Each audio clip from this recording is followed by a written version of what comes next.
नाज़रीन, गोलार्ची में जश्न मिलादुन नबी सल्लल्लाहु अलैहि वसल्लम अक़ीदत ऐं एहतराम सां मल्हाए पियो वञे। आशिक़ाने रसूल पारां मुख़्तलिफ़ हंधनि तां रैलियूं कढियूं वयूं आहिनि। इन हवाले सां वीडियो लिंक ते मौजूदु आहे धरती टीवी गोलार्ची जो रिपोर्टर ईदन ज़ैनपुर। जी ईदन, आगाह कजो, छा तफ़सील आहिनि?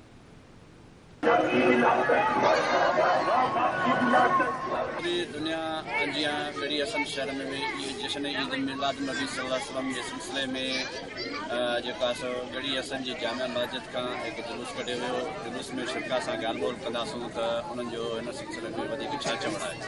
अस्सलामु अलैका या रसूल अल्लाह व अला आलिका व अस्हाबिका या हबीब अल्लाह।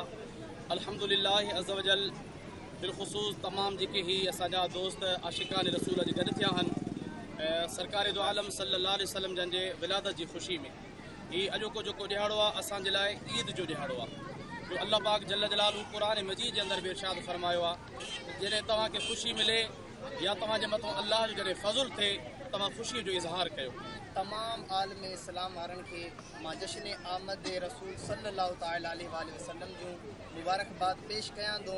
रसूलुल्लाह जी तारीफ़ कई आहे, रसूलुल्लाह जे करे आया हो, असांजे करे न आया।